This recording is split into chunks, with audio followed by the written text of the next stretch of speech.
Bom dia, boa semana! Começa agora o Notícias de Jacareí. Aqui você fica bem informado sobre os principais acontecimentos da nossa cidade. A gente começa falando sobre o coronavírus. Infelizmente, os números continuam subindo. Segundo a última atualização da Secretaria de Saúde, até o momento temos 781 casos confirmados de Covid-19. O número de óbitos também cresceu. Chegamos a 43 vítimas. Ainda aguardam o resultado do exame 770 casos suspeitos. E o número de casos recuperados, aí notícia boa, subiu para 548, isso mesmo. Já em relação ao tratamento hospitalar, dos casos confirmados, 32 estão internados, sendo 13 em UTI. Já dos casos suspeitos, 35 pessoas estão internadas, sendo 10 em UTI. Ao todo, então, são 67 internações por causa da Covid-19 aqui na nossa cidade. Lembrando que os números são atualizados diariamente nos canais de comunicação da Prefeitura. Falando ainda sobre esse assunto, as cidades do Vale do Paraíba, incluindo Jacareí, continuam na fase laranja no mapa de flexibilização do governo do estado de São Paulo. O plano, denominado pelo governo como Retomada Consciente, prevê 5 etapas. Isso com base nos critérios definidos pela Secretaria Estadual de Saúde e também pelo Comitê de Contingência para Coronavírus. A cor de cada região no mapa é determinada por uma série de critérios, entre eles a taxa de ocupação de UTIs e o total de leitos a cada 100 mil habitantes. Esses indicadores são avaliados junto com dados de mortes, casos por internação para a Covid-19 e aí, então determinam essa questão da fase, em que fase cada cidade, cada região se encontra. Lembrando que as regiões são avaliadas periodicamente de acordo com os indicadores de saúde, verificando se cumprem os critérios para avançarem para uma fase de maior relaxamento a cada 14 dias ou voltar para uma fase mais restrita a cada 7 dias ou mesmo imediatamente, caso haja evidências da piora da situação. Então, por hora, Jacareí continua na mesma fase, não muda nada nessa questão da flexibilização, a gente continua então aí na fase laranja da flexibilização do plano do governo do estado de São Paulo. Infelizmente, a quarentena trouxe uma realidade dura para quem convive de perto com a violência doméstica. Segundo o Instituto Maria da Penha, os números de quem sofre esse tipo de violência subiram consideravelmente em alguns estados brasileiros. A nossa casa deveria ser o lugar em que mais nos sentimos seguros. E nunca antes ficar em casa foi uma proteção tão eficaz. O problema é que o coronavírus não é a única ameaça da quarentena. Afinal, aumentou o número de pessoas que sofrem com a violência doméstica. De acordo com o Instituto Maria da Penha, subiu 50% os casos de violência doméstica em alguns estados brasileiros. E em Jacareí, as vítimas estão com mais dificuldade para pedir socorro. No município de Jacareí, a gente tem visto uns números um pouco diferentes do que normalmente a gente vê, mas já há um indicativo de que nós temos um grande número de ocorrências de violência doméstica. As varas criminais nos indicaram, a pedido da Defensoria, que em torno de 40 a 45 casos já de violência doméstica na cidade, muitos deles com medidas de afastamento, com questões graves, com mulheres e famílias e filhos tendo que sair do ambiente familiar para se proteger, se acolhendo em casa de terceiros, contribuindo aí para o contágio da família. Nós temos a Delegacia da Mulher indicando 61 casos de ocorrência do mês de abril para maio, é um número significativo. Desses 61 casos, 14 foram graves, tanto que a Delegacia da Mulher já pediu o afastamento, alguns com deferimento da Justiça. A Defensoria já tem também ouvido relatos, recebido mulheres, feito pedidos de afastamento na Justiça. E, então, isso tem demonstrado um avanço dos números. Conversamos também com a supervisora da Diretoria de Atenção Básica do município, Cibele Vieira, que faz parte da Rede Protetiva de Jacareí e do Família Segura, programa criado para combater a violência doméstica e familiar. A gente observa uma diminuição de 65% das notificações que são realizadas na vigilância epidemiológica. Mas isso não significa diminuição da violência, é que os casos estão mais difíceis de chegar, porque as portas de entrada das escolas, principalmente, estão fechadas, alguns serviços estavam trabalhando à distância, mas não significa que a violência diminuiu, muito pelo contrário. As pesquisas falam que esse isolamento tende a expandir a violência. Por isso, neste momento, todos os canais de combate à violência doméstica, nas quais as maiores vítimas são crianças, mulheres e idosos, são muito importantes. Disque 100 para qualquer tipo de violação aos direitos humanos, 153 para acionar a Guarda Civil, 180 para violência contra a mulher e 3951-5614 para a DDM, a Delegacia de Polícia de Defesa da Mulher. Já a unidade do programa Família Segura em Jacareí fica na Avenida Major Acácio Ferreira, número 432, no centro da cidade. O número para contato é 3955-9180 e o funcionamento é de segunda a sexta-feira, das 8 horas da manhã até as 2 da tarde. Entre em contato ou procure o estabelecimento em qualquer caso de violência.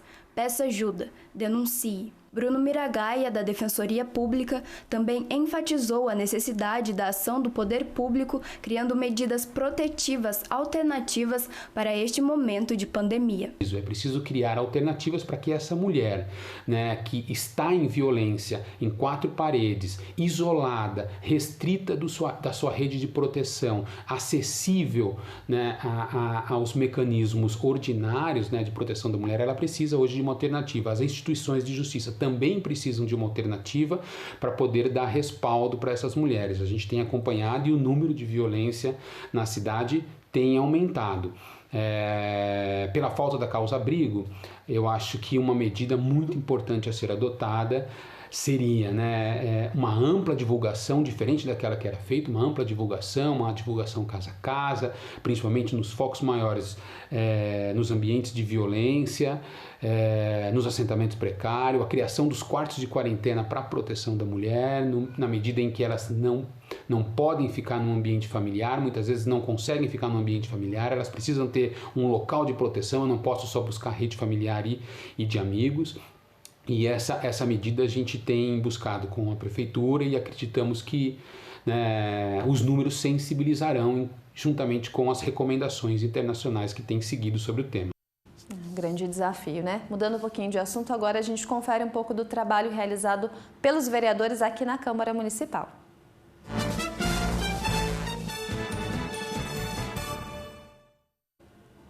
Primeiro destaque de hoje da vereadora Lucimar Ponciano, do MDB. Ela faz pedido de informações questionando a manutenção de veículos leves e pesados pertencente à Secretaria de Infraestrutura aqui do município, para justamente ver essa questão da qualidade dos veículos, para não colocar ninguém em perigo. Próximo vereador de hoje, Valmir do Parque Meia Lua do DEM, ele presta requerimento à CCR Nova Dutra, solicitando iluminação pública em viaduto aqui na rodovia Presidente Dutra. Segundo ele, os moradores do Parque Meia Lua não se sentem seguros justamente por conta dessa falta de iluminação.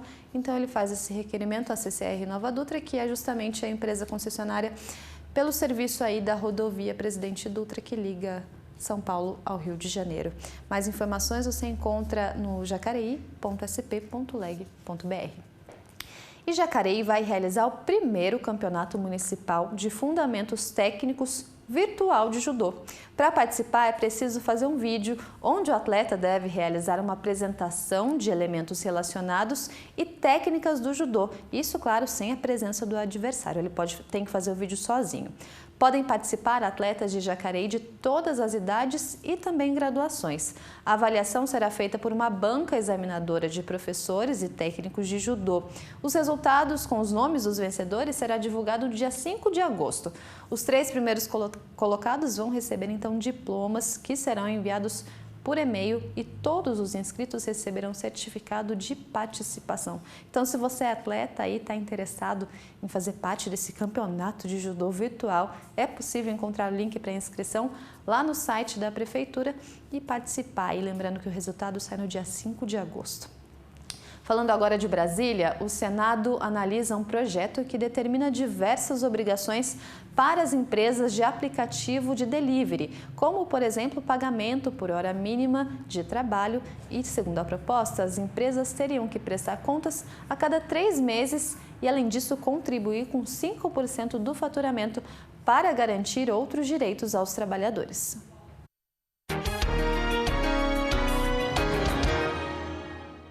O risco é constante, mas além da falta de segurança e do estresse a que estão submetidos no trânsito do dia a dia, os motoboys entregadores de aplicativos de delivery têm mais do que se queixar. E foi para protestar contra as más condições de trabalho que eles foram às ruas em várias capitais do país no início deste mês. Entre outras coisas, eles reclamam da instabilidade na profissão, dos custos extras que têm que assumir e da dificuldade de levar suas demandas às empresas. Tem algumas empresas em que elas dificultam essa taxa de entrega, o valor é bem abaixo do que a gente espera e precisa, porque nós temos manutenção da moto, tem manutenção do veículo, tem o valor da gasolina que também influencia, tem a taxa de deslocamento, a gente não tem nenhuma base para amparar a gente não tem nenhum lugar para tirar alguma dúvida. Todo o suporte que tem aqui nos aplicativos são um tipo de suporte automático e a gente acaba se prejudicando. Às vezes um cliente cancela um pedido, quem fica prejudicado nisso é o motoboy, ele fica bloqueado da plataforma. Nós estamos buscando o fim dos bloqueios injustos, porque hoje um colega mesmo mandou aqui no grupo mais cedo, ontem ele rodou até 2 horas da manhã, foi para casa, hoje acordou, não pôde mais rodar, porque estava bloqueado. Aí ele não sabe por quê, não tem respaldo, ele não tem como se defender. Hoje eu vejo esses trabalhos através de plataformas digitais como uma escravidão tecnológica. Para regularizar essa situação, tramita aqui no Senado um projeto que impõe uma série de obrigações para as empresas de aplicativos de delivery. Entre elas, o pagamento por hora mínima de trabalho. Essas empresas também terão de prestar contas de 3 em 3 meses e contribuir com 5% dos seus faturamentos para garantir outros direitos dos trabalhadores. Negociação coletiva também estará garantida. Essa lei, ela garante os seus direitos de associação, portanto, uma negociação com as plataformas, garante um imposto, uma CID específica, para termos um fundo gerido a nível nacional pelo governo federal, para garantir, por exemplo, auxílio acidente, auxílio doença ou qualquer outra casualidade que possa acontecer. É uma categoria que veio para ficar, é uma categoria que corresponde à modernidade desse mundo todo que roda em torno de aplicativos e nada mais necessário que garantir a eles, na sua relação individualizada ou através das suas associações, direitos para que possa exercer com dignidade esse seu trabalho. Eu acharia muito um projeto, se concretizar, é muito bom.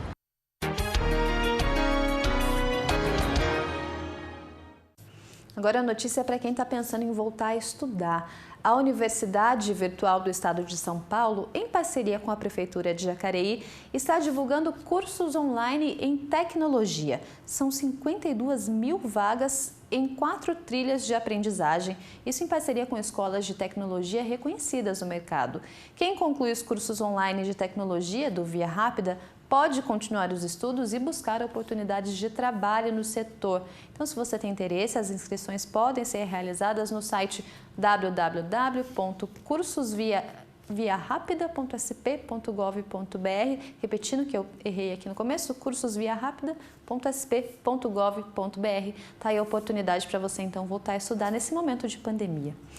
Agora a gente fala um pouquinho sobre auxílio emergencial. A Caixa Econômica Federal libera hoje o saque da primeira parcela do auxílio emergencial de R$ 600 para mais um grupo de beneficiários. Poderão retirar o dinheiro agora os nascidos entre julho e setembro, isso do terceiro lote de aprovados que não estão inscritos no Bolsa Família. O pagamento do auxílio emergencial segue 2 calendários diferentes. Primeiro, os depósitos são feitos em poupança digital e o dinheiro só pode ser usado para pagamento de boletos e também compras online, por exemplo, né? E não pode ser sacado diretamente. Para esse lote de beneficiários, os depósitos ocorreram nos dias 16 e 17 de junho. Em um segundo calendário, lembrando que o dinheiro só é liberado para saques e transferência de acordo com o mês de aniversário. Então, você pode consultar a situação desse benefício pelo aplicativo do Auxílio Emergencial ou também pelo site auxilio.caixa.gov.br. A fim de facilitar a vida do cliente e ajudar a diminuir o avanço do novo coronavírus, supermercados têm oferecido a possibilidade de realizar compras de forma virtual. Os supermercados estão na lista de serviços essenciais e, desde o início da pandemia, não pararam de funcionar. Pelo contrário, virou um dos estabelecimentos mais frequentados. Por isso, foi preciso estabelecer medidas de higienização e segurança. Nós temos na entrada da loja o tapete pedilúvio que higieniza o carrinho, os pés dos clientes, medição de temperatura, aferição de temperatura e higienização com álcool gel tanto do carrinho quanto a mão das pessoas. E dentro da loja também, temos álcool gel espalhado pela loja para a turma se higienizar. Também limitação de pessoas, a cada 2 metros tem demarcações na loja, nas filas, para não haver aglomerações. E quando está o dia de muito movimento, também tem uma quantidade limitada de clientes. Mesmo com todos esses cuidados, consumidores têm buscado alternativas para não sair de casa, nem mesmo para ir ao supermercado. Por isso, fazer compras pela internet tem sido uma alternativa. Segundo a Associação Brasileira de Comércio Eletrônico, depois da chegada da pandemia, compras em mercado feitas de forma online cresceram 80% no país. Essa demanda está sendo muito grande. O pessoal realmente está preferindo ficar em casa nesse momento difícil que a gente está passando, preferindo fazer a compra no conforto da casa deles e nós estamos entregando para eles. O cliente escolhe tudo de forma virtual: produto, quantidade e até mesmo a marca. Na central de vendas, um atendente recebe o pedido, imprime a lista e vai às compras.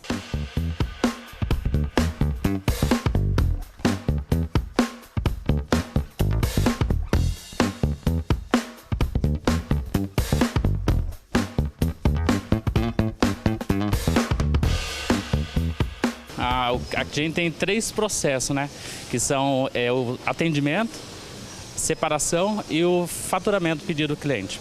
Depois de tudo no carrinho, é hora de ver quanto ficou e mandar a conta para o cliente.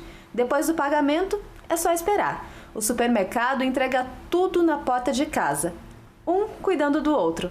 E quem está na linha de frente assume o papel de protagonista para combater o vírus e ajudar o próximo. É uma forma, porque ainda mais no tempo que a gente está vivendo hoje, né, com esse procedimento do Covid, né, a gente acaba ajudando o próximo lá fora, né, que é o cliente, que acaba, assim, devido aos cuidados dele, ao problema, a gente acaba ajudando ele, sim. Consulte aí, então, o supermercado que você costuma fazer compras, se tem oferecido esse serviço para que você possa justamente também ajudar a diminuir essa questão da propagação contra o novo coronavírus. A gente fica por aqui, lembrando que mais informações sobre o Poder Legislativo você confere no nosso site. E as informações sobre o novo coronavírus você acompanha no portal de informações da Prefeitura. Uma boa tarde para você, se cuide e até amanhã.